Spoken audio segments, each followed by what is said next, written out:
es de que se escribe siempre para otro que no sabe, para otro que no conoce. Entonces, ahí a mí una cosa que siempre me resulta clave es pensar en que en la introducción hay que decirlo todo en algún sentido. Es decir, hay que reservarse la frutilla discursiva para cuando uno cierra el artículo, para mantener al lector atrapado con todos los mecanismos que tenemos para hacer eso, pero de alguna manera hay que presentarle por dónde vamos a andar al principio, ¿sí? Con esto no estoy diciendo que sea la única manera de escribir, pero digo, a veces es una buena manera, incluso cuando uno pretende no ser tan lineal, denunciar su falta de linealidad, ¿sí? Me parece que eso a veces es un buen truco. Uno podría de repente decir, bueno, tengo un montón de cabos sueltos, voy a ir tomándolos, los voy a presentar al modo de unos cabos sueltos, pero finalmente voy a atarlos, les voy a contar por qué, ¿no? Entonces, ténganme paciencia en esos cabos sueltos. Ahora, cuando yo le digo esto al lector, el lector ya tiene otra paciencia, ¿sí?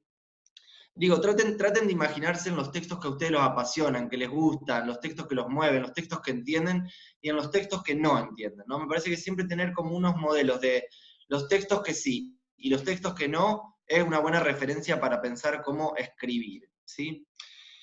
Después hay otra cosa que tiene que ver con lo formal, ¿no? Es decir, un texto en general tiene partes, los textos más tradicionales podemos decir, tiene una introducción, donde uno anticipa por dónde va a ir el recorrido, tiene un desarrollo, donde uno se encuentra con lo jugoso de la cuestión, y un cierre, una conclusión, que más de una vez tiene varios giros, ¿no? A veces el cierre es más propositivo, a veces simplemente recapitula, a veces presenta una pregunta para desandarse o para dejar pensando, es decir, hay múltiples funciones, pero uno entiende que en ese momento el texto concluyó, y que algo en limpio de todo lo que se dijo se tiene que volver a poner a la luz, ¿no? Esto yo lo digo porque aunque parece bastante obvio, cuando uno escribe uno no es tan consciente a veces de este ejercicio. Y si van leyendo las correcciones que le estoy haciendo, esto que estoy diciendo se presenta en la mayoría de los trabajos, ¿sí? Incluso hoy corregía el trabajo de uno de los grupos que estaba muy logradito, yo tenía muy poco que decir, pero cuando llegó a la conclusión tenía como esa sensación de que le faltaba como, bueno, y ahora que me presentaste todo esto me falta como el cierre, ¿no? Es decir, ¿a dónde aparece acá, con toda esta información que me estás dando, lo que podríamos dar a pensar con todo esto que se está diciendo, ¿no? Yo acá les tiro algunas cosas que a mí me parecen piola. Cuando yo trabajo con tesistas, siempre que los veo un poquito desordenados, les tiro 3 preguntas que a mí me parecen importantes para ubicarse, ¿no? Que uno en la introducción, uno en el texto, debería responder a 3 preguntas, ¿sí? Voy despacito por si alguno le hagan a tomar nota. La primera es que uno siempre tiene que denunciar, declarar, avisar en un texto de qué se va a ocupar, ¿sí?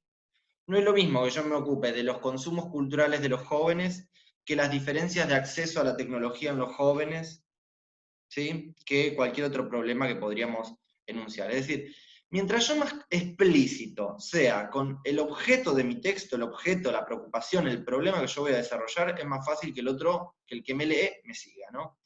Y en esto yo insisto, escriban para mí, escriban para Gustavo, para Mariano, para Ruth, pero no escriban para nosotros, ¿sí? Escriban para un otro que no está en esta sala, que no conoce, ¿sí? Porque ahí me parece que uno empieza a producir textos más amigables, más permeables, ¿no? Que permiten mayor acceso. Entonces, primera pregunta, ¿de qué se ocupa este texto que voy a producir?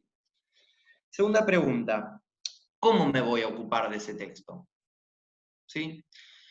Doy un ejemplo, yo podría decir, bueno, voy a presentar los consumos culturales de los jóvenes, pero voy a primero partir de unos fragmentos de entrevista, luego vamos a cruzar esos fragmentos con unos conceptos y después pretendo hacer determinada cosa, ¿no? O como uno de los trabajos de ustedes hoy, que corregía, que inicia con unas imágenes, ¿sí? Y después cita un texto de Calvino en el de las ciudades invisibles, ¿no? En el que hay una ciudad, ¿no? Tiene como un razonamiento que toma un camino determinado. Entonces, en el de qué me voy a ocupar, que es casi una pregunta de orden metodológico, uno debería dar cuenta de cómo va a ir a ocuparse de eso que dice que se va a ocupar, ¿sí? Mientras más claros sean en eso, también sucede que el lector dice, ah, perfecto, estoy en el momento de la entrevista a los jóvenes, ¿sí? Estoy en el momento en que me están presentando los 3 conceptos claves que me dijeron que me iban a presentar, ¿no? Y por último, creo que algo que también debe aparecer en la introducción y en el texto y en la recapitulación o en el cierre del texto es por qué es importante que me ocupe de esto que me estoy ocupando en este texto, ¿no? Parece que a veces es una pregunta simple, pero ahí uno también da cuenta de por qué esa inquietud es lo que lo movió a escribir y a conectar con distintos conceptos. Esto lo digo porque me parece que son formas que ayudan a organizar y que incluso yo diría, a veces uno se siente tentado de largar a escribir la carátula y largarse a tipear, ¿no? Pero a veces armar un plan formal del texto es bastante útil a los efectos de que uno hasta podría armar como una especie de estructura de andamiaje en la que después se sienta a trabajar cada una de esas partes, ¿no? Incluso les va a pasar, quizás con este texto que es un poco más breve, quizás no, pero les va a pasar muchas veces que van a volver sobre un texto a pulir, ¿no? Y de hecho a este lo van a pulir porque Ruth les hace una propuesta que hasta fin de año ustedes van a trabajar sobre esta fundamentación, sobre esta posición que no es cualquier texto, ¿sí? Hay otra cosa que diría como para organizar el texto, que se lo puse en uno de los grupos hoy, es que para mí en el cuerpo del texto, en el desarrollo, una buena pauta, aunque uno no lo escriba en nombre de subtítulos, ¿sí? Bajo el mote de subtítulo 1, subtítulo 2, es tratar de organizar el texto en subtítulos. A mí me pasó que leyendo algunos de los trabajos voy pasando de un concepto a otro, de un autor a otro, de otra cosa a otro, y de repente me pierdo en qué parte del problema estoy. ¿Se entiende? Entonces, quizás una buena estrategia es, aunque no les guste poner subtítulos y no lo pongan finalmente, sí organizar el discurso a partir de macroideas, como de subtítulos, ¿no? O de apartados, no sé, elijan la forma que les parezca. Pero me parece que ponerse esas ideas hace que uno no termine escribiendo dilatadamente porque sí, sino que cualquier autor, cualquier cita, cualquier cosa que se presenta, se ciña de alguna manera a lo que se está diciendo. ¿Hasta acá? ¿Logro ser claro más o menos? ¿Me siguen? Si los aburro mucho me dicen y voy un poco por otro lado, pero ahí después hay otra cosa, ¿no? Que es que en general, en la academia, hay algunos mecanismos que hacen a la legitimidad de lo que escribimos, ¿no? Entonces, decir que fulano me precedió, escribió este libro y dijo esto, ¿sí? Da cierto carácter de veracidad, es un mecanismo que utilizamos constantemente en la academia. Por eso nosotros les insistimos tanto, por eso Ruth les pide las normas APA, por eso que la cita tiene que estar textual, y si no voy a citar y voy a parafrasear, que es decir, el autor sostiene que, pero no lo pongo a la letra, es una paráfrasis, entonces ya el mecanismo es otro, yo estoy haciendo hablar al autor de otra manera, son mecanismos de legitimación, podemos decir, en un texto, ¿sí? En los que uno se apoya para decir cierta cosa y no tener que haberlo estudiado todo o sabido todo, ¿no? Es decir, por eso uno recurre, qué sé yo, a textos de la filosofía de la educación, de la pedagogía, de la sociología. Imagínense si para hablar tuvieran que ser sociólogos, filósofos, antropólogos, ¿no? Ahora, ¿por qué es tan importante esta cuestión, no? ¿Y por qué se las traigo a cuento? Porque en más de una corrección que tuve que hacer, es como que me parece que ante la cuestión por ahí más, no, que nadie lo tome a mal, como más escolar o más de decir que Pablo, Ruth, Gustavo, Mariano vean que leí, cito, ¿no? Cito y muestro que cito, ¿no? Muestro que leí, ¿no? Como poner en evidencia que uno leyó. Y yo creo que eso está muy bien y que es algo que desde la cátedra esperamos, pero más que leer desaforadamente, esperamos que puedan trabajar eso que leen, ¿no? Entonces, a mí la sensación que me queda a veces es que se cita y se sigue, se cita y se sigue, ¿no? Entonces uno se encuentra con un conglomerado de citas que por supuesto dan cuenta de que leyeron, ¿no? Porque no podrían seleccionar obviamente esos fragmentos si no han leído. Pero ahí yo les propongo unas cosas, que siempre que ustedes citen, ya sea antes o después del comentario, de la cita o de la paráfrasis, hay que hacer ciertas operaciones sobre el texto, ¿sí? Voy a darles algunas. Yo puedo presentar, ¿sí? Vengo diciendo, bueno, para pensar esta situación nos sirve mucho el concepto de fulano que lo presenta de esta manera. Tiqui, tiqui, tiqui, lo copio. Ahora, una vez que lo presenté, yo tengo que decir algo. Es decir, ¿por qué lo estoy incrustando en el texto? ¿Por qué lo estoy volviendo disponible? ¿Qué viene a interrumpir, a hacer reflexionar ese texto, ¿no? Entonces, siempre sobre la cita hay que hacer ciertas operaciones. Algunas. Confrontar la cita. Yo puedo decir, esto que dice fulano no es para nada así, no lo entiendo así. Cuando voy y miro lo que pasa con los jóvenes, esto no sucede así, ese podría ser un mecanismo, ¿no? yo podría ejemplificar lo que dice el autor, podría desarrollar, podría comparar, podría asociar con otro texto, con otra cita, ¿no? Es decir, a veces uno encuentra citas que parecería que vibran como en la misma frecuencia, aun cuando no son del mismo autor, y a veces incluso cuando son de perspectivas muy, muy diferentes, ¿no? Uno podría discutir esa cita, podría explicarla, podría analogizarla, podría metaforizarla, es decir, hay infinitas operaciones, o no infinitas, pero hay múltiples operaciones que uno puede hacer sobre el texto. Cuando eso no pasa, uno se pregunta dónde está la voz de ustedes como autores, ¿sí? Y esto yo se lo pregunté a varios, ¿no? Porque de repente uno encuentra que claro, que van apareciendo, ¿no? Ideas y demás, pero ¿cómo es que esas ideas se enlazan entre sí? ¿Cómo es que esas ideas aparecen en el razonamiento de ustedes, en la argumentación de ustedes, como ideas que no podrían prescindir, ¿no? Y ahí hay una cosa importante, porque si no el texto, más que construir una voz propia apoyándose en el saber de la academia, es como una especie de cut and paste, ¿no? Como de corte y pegue de textos, ¿no? Entonces yo ahí les propongo que siempre que pongan una cita, de hecho, yo a veces me hago este ejercicio, a mí me encantan las citas, me gustan los fragmentos, me gusta la cita de primera mano, me encantan, verdaderamente. Escribo mucho así. Pero siempre hay que tratar de ser cuidadoso, uno no puede llenar el texto de citas, ¿no? Para eso también existe el mecanismo de la paráfrasis, para eso uno puede agrupar autores que refieren a cierta cosa y solamente los nombra como autores con el año. Imagínense si de cada cosa que uno dijera, tendría que estar justificándola todo el tiempo, ¿no? A veces nos parece que este es el ejercicio, pero me parece que un poco lo que esperamos de la universidad es que ustedes puedan construir su voz propia, ¿no? Y ahí yo se los insisto, que de repente en algunos momentos se me pierde la voz propia, ¿sí? Después ustedes los revisarán, ¿no? Bueno, y por último, para mí siempre, siempre, siempre, siempre hay que recapitular, ¿sí? Es decir, ustedes pueden ser lo más disperso que quieran para escribir, pueden utilizar imágenes, pueden utilizar la idea de cabo suelto, no sé, imagínense muchas metáforas que les den a ideas más fragmentadas, más separadas que en un texto lineal. Pero hay un momento en donde hay que decir, bueno, con todo esto que yo desplegué en la mesada, voy a hacer este plato, ¿sí? Es decir, en un momento hay que hacer ese ejercicio. Y ahí yo les digo algo que a mí, por lo menos como profesor, espero leer, que es que después de que ustedes leyeron todo eso que les damos desde la cátedra, de que se tomaron todo ese trabajo, ¿no?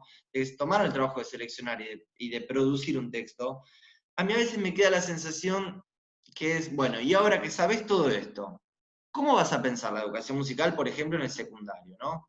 Porque es como que en algunos textos aparece algo así, lo voy a decir, lo voy a exagerar para que lo logren captar. Fulano y Mengano dicen que los consumos culturales de los jóvenes son diversos, son problemáticos, que apelan a esto, que apelan a ello. Conclusión. Por lo tanto, como educadores musicales atenderemos a aquella diversidad. Entonces ahí uno se pregunta, ¿verdaderamente todo ese trabajo era requerido para decir que uno se va a ocupar del que tiene enfrente? Y bueno, la educación se ocupa del que tiene enfrente, supuestamente, ¿no? Es decir, ustedes están acá para eso. Ahora, ¿cómo se van a ocupar de ese es decir, ¿dónde aparece el aspecto propositivo? Donde ustedes se plantan y dicen, yo esto lo entiendo así. Yo, de hecho, ustedes creo que subieron varios textos perdón, varios prácticos al entorno. Yo los invitaría a que los miren ustedes a los de los compañeros, ¿no? Porque si de repente 4 o 5 textos terminan concluyendo igual, a pesar de haber tomado caminos tan diferentes, hay algo ahí en donde uno se pregunta dónde está como la pluma propia, ¿no? Hasta acá más o menos logro darle ganas de escribir al menos. O de revisar los textos, porque digo, ustedes también ya me mandaron, el grupo de Rodrigo el otro día me mandó una primera versión, yo les di una devolución, ya me mandaron la segunda. Yo les insistiría en que a veces con los textos, algunas cosas hay que dejarlas que fermenten un poquito, ¿no? Es decir, hay que tomarse el tiempo de que descansen, de que asienten, de que nos interrumpan. Si no, digamos, la escritura, que debería ser como un ejercicio del pensamiento, porque la escritura, igual que cuando vamos a un examen oral, pretende darnos cierta organización de las ideas, ¿no? Es decir, cierta capacidad de todo eso que aparece tan disperso y moviéndonos, o aún incluso cuando no nos mueve, ponerlo en movimiento, ¿no? Entonces yo ahí sería de la idea de que ustedes tienen hasta el 25, yo encantado de leerlos, pero también sean ustedes sus propios correctores en algún sentido de volver al texto con algunas de estas pistas a ver si les aparecen alguna otra cosita. Bueno, hasta acá, ¿me siguen? Porque Surgió no una leí. pregunta, Pablo, en el Dale, chat. Mariano. ¿Vamos a seguir teniendo como máximo las 1000 palabras? Pregunta. Bien. Eso, no sé, eso es una cuestión que la definirá Ruth, por supuesto. Sospecho, Ruth. Estás muteada, Ruth. No sé. Ahora voy. El tema de colocar 1000 palabras, porque al principio, cuando leen mucho, divagan mucho, entonces un poco la idea era encorsetarlos con 1000 palabras para que encontraran la vuelta de encontrar nuevamente cuestiones clave, estructurantes, de esqueleto. Necesitan más de 1000 palabras. Yo lo único que no quiero es que después sientan que escribimos 2500 y tampoco les alcanza, no alcanza ni con 1000, ni con 2000, ni con 5000. Creo que si uno tiene las cuestiones claras, quieren más palabras que 1000, usen más palabras que 1000. Pero ojo, que si están perdidos con 1000, van a estar mucho más perdidas con 3000. No sé, Pablo. Sí, perdón, ahí hay también Lisandro queriendo hacer una pregunta, no sé si querés hacerla y que después, a mí me gustaría decir algo también en el sentido de lo que está diciendo, de lo que está diciendo Ruth, que es también para que sepan cómo corrijo, y ahí te paso, Lisandro, la palabra. Yo no pongo el contador de palabras en general, me tiro directo al texto, ¿no? Esperando ahí ser conmovido, movido, ¿no? Es decir, imagínense que ustedes escriben de un montón de cosas que a mí me encantan, ¿no? Entonces, no cuento las palabras, pero sí yo haría como esta cosa que me parece que les tiene que servir, que es que me parece que en algún sentido, cuando Ruth les propone este práctico, es un práctico que es un ejercicio para la vida profesional, ¿sí? Y ahí yo quisiera que no lo confundan con un mero ejercicio. Ustedes piensen que cuando vayan a generar un plan anual de trabajo, cuando quieran concursar un cargo en el secundario, en la primaria, en un montón de situaciones, ¿sí? En el terciario, yo el año pasado tuve un concurso de terciario, cuando se vayan a presentar un congreso, la mayoría de todas esas cosas siempre está muy pautado lo que se puede hacer. Es decir, te dicen tantos caracteres, tantas palabras. Entonces, si de repente uno no puede ser explícito, claro, en ese margen, siempre hay un marco para las cosas, ¿no? Y ustedes piensen que cada vez más se abandonan los formatos de este tipo, ¿no? Es decir, ya se ve lo que quiero decir, ¿no? Cada vez aspiramos el mercado editorial incluso proporciona ideas de cosas mucho más breves por la velocidad a la que se lee. Entonces, me parece que son pautas que a veces pueden molestar, pero siempre que hay una molestia creativa, reorganiza un poco lo que hay para decir. Así que yo más que ponernos tipo en el control estricto de si se pasaron a las 1020 palabras o si tienen 980, insistiría en que me parece que es un buen marco para tratar de contar algo importante, interesante, potente. Encuentra usted la palabra que le sirva. Lisandro, ¿querés? Sí, Perdón, bueno, Lisandro, una cosa. Quedan ah, 5 minutos. ¿Quieren que nos desconectemos y nos volvamos a conectar? Porque capaz que estás dando tu idea o lo que os querés observar, o mejor dicho, lo que querés decir, y se nos corta la mitad y no terminamos de cerrar. ¿Quieren que volvamos a entrar a la reunión? bueno. Así hacemos completa Dale. eso. Perfecto. Está bueno.